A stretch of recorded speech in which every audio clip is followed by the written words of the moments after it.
Rajin mendampingi suami yang menjadi Ketua Umum Partai Solidaritas Indonesia Kaisang Pangarep saat masa kampanye di pemilu 2024, Erina Gudono ternyata dilirik oleh Partai Gerindra untuk didorong maju sebagai bakal calon Bupati Sleman. Tentu bukan tanpa alasan, nama Erina dipertimbangkan masuk ke dalam radar Gerindra. Menurut Wakil Ketua Umum Partai Gerindra Habibur Rahman, sosok Erina yang masih muda, terlebih karena keluarganya turut berjuang memenangkan pasangan Prabowo Gibran di Sleman, Yogyakarta. Usulan tersebut salah satunya mungkin karena memang keluarga beliau ikut all out ya, berjuang memenangkan Prabowo Gibran di Sleman, juga mungkin karena memang seorang tokoh juga yang dikenal masyarakat, apalagi perempuan ya. Saat ini memang jarang pemimpin perempuan, dan ketika ada pemimpin perempuan mendapat atensi yang lebih dari masyarakat. Intinya hal-hal tersebut akan dinilai nanti dan akan diputus oleh Pak Prabowo. Sementara calon wakil presiden Mahfud MD turut merespon kabar menantu Presiden Jokowi Erina Gudono yang masuk radar Gerindra sebagai calon bupati di Pilkada Sleman. Mahfud mengaku bukan anggota KPU sehingga tak bisa banyak berkomentar soal itu. Mantu Jokowi akan maju Bupati Sleman, Pak. Tanggapannya, Pak, sebagai warga Sleman sekarang dua-duanya, Pak. Saya bukan KPU, jadi tidak tahu saya mau tidak. Sejak menikah pada bulan Desember 2022 yang lalu dengan putra bungsu Presiden Jokowi, popularitas perempuan kelahiran Pennsylvania, Amerika Serikat ini terus naik. Peneliti SMRC Saidiman Ahmad pun menyebut ini jadi awal yang baik jika Erina mau serius berkiprah di dunia politik sebagai calon Bupati Sleman. Kalau kita lihat nama-nama yang dimunculkan oleh Gerindra kan mungkin tidak ada yang sepopuler Erina sekarang ini ya sebagai sosok pendamping Kaisang Pangarep. Jadi popularitas ini sangat penting. Kan biasanya di dalam pemilihan kepala daerah, pemilihan anggota legislatif, bahkan pemilihan presiden, modal pertama yang harus dimiliki oleh seorang kandidat adalah popularitas. Kalau dikenal saja tidak, bagaimana orang kemudian bisa memberikan penilaian sampai kepada pemilihan. Jadi modal popularitas ini adalah modal yang paling pertama. Di Sleman ini Gerindra kan tidak bisa mengusung sendiri calon bupati, masih butuh sekitar 4 kursi tambahan dari 6 kursi yang sekarang diduduki oleh Gerindra di sana. Karena itu butuh kekuatan politik di luar Gerindra. Kiprah keluarga Jokowi di dunia politik bukanlah hal baru. Sebelumnya, Jokowi mengawali karir sebagai wali kota Solo, Gubernur DKI Jakarta, dan Presiden Republik Indonesia. Sementara putra sulungnya, Gibran yang maju sebagai cawapres di pemilu 2024 setelah menjabat sebagai wali kota Solo, disusul sang menantu, Bobi Nasution yang kini mencoba peruntungan maju di Pilgub Sumatera Utara setelah menjadi wali kota Medan. Dan yang terakhir, Kaisang Pangarep, Ketua Umum Partai Solidaritas Indonesia yang mulai diperbincangkan di Pilkada Solo.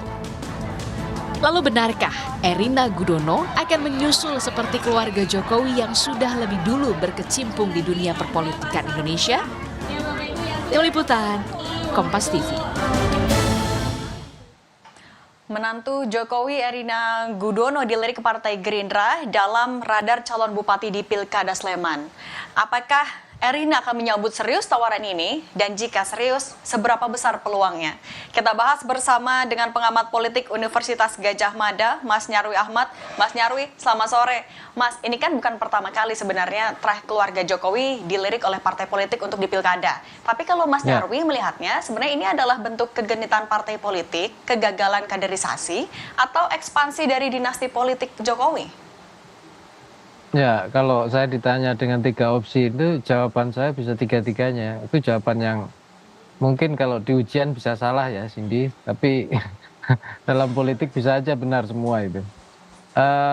Kalau misalnya dikatakan misalnya itu kegenitan partai, memang kalau dalam lihat tren-tren yang terjadi hari ini ya, termasuk usulan Erina ini kan muncul dari Gerindra tuh. Nah itu wajar, kenapa? Karena Gerindra itu belum pernah ya memenangkan ya pilkada khususnya untuk Sleman gitu. Dan saya kira Gerindra punya target tentunya dengan memunculkan nama-nama yang populer yang kira-kira punya pengaruh yang nanti sangat kuat atau punya peluang gitu ya untuk bisa bertarung ya dibandingkan kontestan yang lain gitu. Atau paling enggak gitu dengan memunculkan nama misalnya contoh Erina yang populer ini. Nah, nama-nama kandidat dari Gerindra yang lain juga bisa makin populer. Paling enggak apa yang disampaikan Gerindra itu menjadi perhatian gitu. Itu satu. Kalau yang kedua misalnya, kalau itu dikatakan apa namanya kaitannya dengan tadi ya, misalnya dinasti politik Jokowi ekspansi ya. Ya faktanya memang juga demikian gitu. Pak Jokowi itu saya kira itu presiden yang paling berhasil ya membangun dinasti politik pasca reformasi. Ya, kita lihat aja kan dari anaknya ya, dari wali kota, kemudian cawapres, menantunya. Nah, ini kalau termasuk nanti, kalau misalnya Mas Kaisang berhasil di Solo, Erina berhasil di Sleman, wah itu luar biasa keberhasilannya, masuk rekor apa ya, mungkin rekor apa muri ya, dan World Guinness Record juga gitu. Jadi kalau ditanya gitu tadi ya, kalau yang ketiga misalnya, apakah itu kegagalan partai politik? Kalau itu saya kira belum tentu ya, karena begini, kita harus lihat dua teori di situ. Kalau bicara teori yang normatif, memang iya, idealnya partai politik ini ya artinya kader-kader dia dong kan gitu. Nah yang terjadi seringkali kan bukan, asal ambil tokoh yang populer gitu. Tapi faktanya partai-partai politik ini kan juga akarnya kurang kuat di tengah masyarakat, sehingga dia beradaptasi. Nah, cuma cara adaptasinya ini yang seringkali gitu ya, kurang ideal atau bahkan dianggap merugikan prinsip-prinsip demokrasi gitu. Sebenarnya ya, Cindy ya, kalau usulan nama Erina itu tidak ada masalah, artinya bagus-bagus saja. Cuma kalau itu sumbernya dari elit gitu ya, bukan dari masyarakat, bukan dari tadi kan katanya representasi anak muda, bukan dari anak muda sendiri. Nah, itu yang saya kira akan menjadi kendala gitu ya. Kalau katakanlah Erina itu kontribusinya real di tengah masyarakat Sleman, apa saja yang sudah selama ini dilakukan dan itu ditunjukkan. Saya kira tidak ada masalah. Cuma kalau kita tidak tahu rekam jejaknya gitu ya, tidak tahu apa yang juga dilakukan dalam dunia apa istilahnya politik maupun kebijakan publik tiba-tiba masuk. Nah, itu seringkali munculkan pertanyaan. Ya kan gitu. Termasuk wah ini jangan-jangan bagian dari memperkuat ya cakar dinasti politik Jokowi di Indonesia, kira-kira itu. Oke, Mas Nyarwi, tapi kalau ngelihat sendiri nih, kalau Mas Nyarwi ngelihatnya sebenarnya Partai Gerindra seserius apa sih mau mencalonkan Erina? Atau ini cuma cek ombak aja sebenarnya? Ya, kalau dikatakan tidak serius ya sepertinya kok tidak masuk akal juga, karena kan Gerindra punya pengalaman ya berkolaborasi dengan Pak Jokowi dan juga keluarga Jokowi untuk memenangkan sebuah pemilihan. Contoh yang terakhir yang kita simak gitu ya, itu pemilihan Capres-Cawapres kemarin dengan munculnya Gibran sebagai Cawapres dan itu berhasil gitu. Nah, kalau kita simak keseriusan tentu saja kita harus cek ya. Gerindra saya kira punya mekanisme di organisasi kepartian sendiri. Tetapi kan kita lihat ya, tradisi Partai Gerindra ini kan tradisi komando. Kalau di kan di Indonesia ada beberapa partai yang tipenya itu partai komando. Jadi kalau foundernya atau ketua umumnya itu kingmakernya sudah memutuskan, ya kira-kira bisa dilakukan keputusan itu bisa dijalankan secara efektif. Jadi kalau misalnya pimpinan Gerindra bisa memutuskan, saya kira juga bukan tidak mungkin itu dilakukan secara serius. Tetapi tentu setiap partai politik itu pengen ya dalam pertarungan itu tentu bisa menguji kemampuannya secara fair, bahkan memenangkan pertarungan itu sendiri gitu. Oke, Mas Nyarwi, tapi kalau misalnya Erina kemudian serius juga nih mau terjun ke Pilkada Sleman, sebenarnya kansnya akan seberapa besar? Ya kalau itu harus dilihat dulu, dicek dulu ya sini ya. Maksud saya kita kan belum tahu datanya ya, misalnya seberapa popularitas di Sleman. Kalau di nasional saya kira udah populer ya.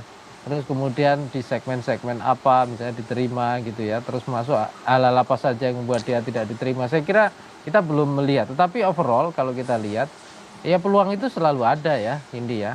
Hanya saja gitu tadi kan dikatakan misalnya Pak Habibur Rahman tadi di awal misalnya perempuan gitu ya, itu juga salah satu menarik ya, salah satu identitas politik yang menarik. Tetapi pernah juga di Sleman calon bupati perempuan itu juga gagal gitu. Misalnya begitu. Berkali-kali gitu. Artinya perempuan itu tidak cukup gitu ya. Kemudian anak muda seperti itu. Di Sleman memang sepertinya setahu saya belum ada juga ya yang anak muda. Tapi banyak para politisi senior justru yang bertarung gitu. Dan beberapa kali ya memenangkan pertarungan juga. Tapi saya kira gini ya. Memang ada banyak variabel ya. Satu variabel partai sendiri seberapa itu kemudian serius mencalonkan. Karena kita tahu banyak tokoh yang popularitas elektabilitas rendah tapi partainya serius juga bagus prospeknya gitu. Yang kedua juga saya kira juga masyarakat ya. Tentu masyarakat di Sleman ini cukup unik ya.